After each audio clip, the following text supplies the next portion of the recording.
ইতিহাসের পাতায় আরও একবার প্রত্যেককে স্বাগত জানাই। ওয়েস্ট বেঙ্গলে যে বাইপোল ইলেকশন হলো এবং তার যে রেজাল্ট তোমরা প্রত্যেকেই দেখে নিয়েছো, এবং তার বেসিসে পশ্চিমবঙ্গের যে নিয়োগ প্রক্রিয়া, বিশেষ করে শিক্ষক নিয়োগের যে ভবিষ্যৎ, সেটা কোন দিকে ইঙ্গিত করে সেইটা নিয়ে দু চারটি কথা।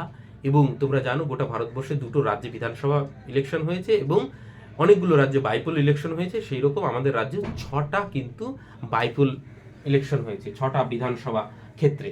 তার মধ্যে তোমাদের দিদি কত পেয়েছে? 6-6, মানে 6 আউট অফ 6, 100% তিনি জিতেছেন। এবং শুধু জেতেননি, ভোট অফ পার্সেন্টেজ দেখেছো কি পরিমাণে ভোট পেয়েছে? তো তারপরে আমাকে একটা কারণ বলো যে কেন তোমাদের রিক্রুটমেন্ট করবে?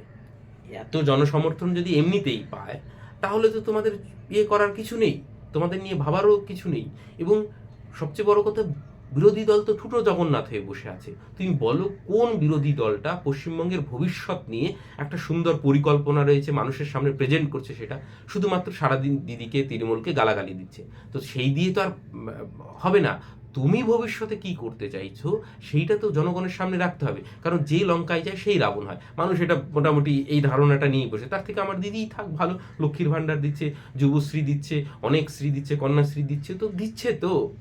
তো এই যে জনমুখী যে প্রকল্প, সেগুলোর তো ইম্প্যাক্ট আছে, এবং সেই জন্য কিন্তু বিপুল পরিমাণ ভোট কিন্তু তারা পাচ্ছে।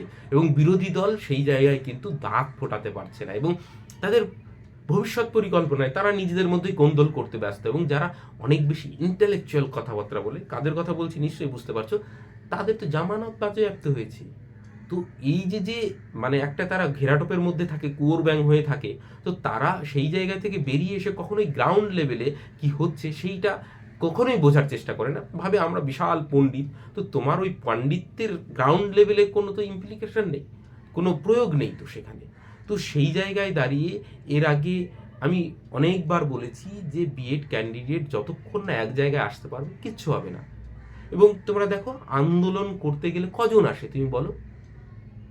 এত লক্ষ লক্ষ নাকি বিএড ক্যান্ডিডেট, তো সেই জায়গায় কজন আসে আন্দোলন করতে? তো ওই আন্দোলন দিয়েও আমরা কিছু করতে পারছি না।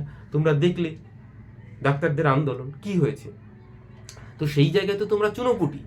তো সেই জন্য আমি বারবার বলেছিলাম, সরকার যেহেতু নিয়োগ দেবে, অতএব সরকারের সঙ্গেই তোমাকে নেগোসিয়েশনে বসতে হবে।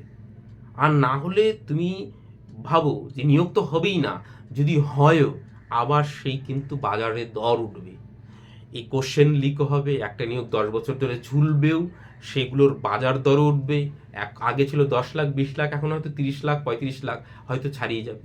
তো এটা হবেই তোমাদের সঙ্গে, এবং এটাই মানে কাম্য।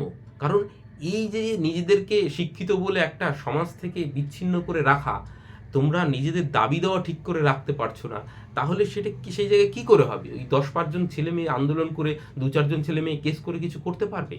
তো আমি বারবার বলেছিলাম যে সরকারের সঙ্গে ওগুলো চলতে থাকুক, তার পাশাপাশি সরকারের সঙ্গে একটা বসার দরকার আছে, এবং বসার জন্য যেটা দরকার সেটা হচ্ছে নাম্বারের দরকার, সংখ্যার দরকার। গণতন্ত্রের সংখ্যা কথা বলে। তো সেইখানে এত লক্ষ ছেলে মেয়েদের মধ্যে 10,000 ছেলে মেয়ে, অ্যাক্টিভ ছেলে মেয়ে নেই, তাদেরকেই খুঁজে পাওয়া যাচ্ছে না। তাদেরকে আন্দোলনও কেউ ডাকেনি, পয়সাও চায়নি, যে অন্তত একটা বোঝাপড়ার জন্য, একটা প্রেশার ক্রিয়েট করার জন্য অন্তত 10,000 কি 20,000 ছেলে মেয়ে এক জায়গায় আসুক, সেটাও তোমরা করতে পারছো না। সেইটা যদি না করতে পারো, তোমাদের ভবিষ্যৎ আরও অন্ধকারের দিকে ঠেলে দেবে, এবং সময় সেটা নির্ধারণ করবে। সেটা তোমরা একদম পরিষ্কারভাবে মাথার মধ্যে ঢুকিয়ে নাও। আর যারা ভাবছো যে এই তো 26-এ মনে হয় অনেক কিছু হবে, কিচ্ছু হবে না, ঘোড়ার ডিম হবে, ঠিক আছে? এবং যদিও কিছু হয়, যারা আছে তারাও খুব একটা সুবিধার নয়। অতএব সেই জায়গায় দাঁড়িয়ে, কারণ তারাও তাদের জায়গায় দেখো, পলিসিটা প্রাইভেটাইজেশনের দিকেই তাদের মন। অতএব তোমাকে তোমার স্বার্থে এক জায়গায় আসতে হবে। আর যদি ইউনাইটেড না হতে পারো, বারবার বলছি ভাই, তোমাদের ভবিষ্যৎ অন্ধকার।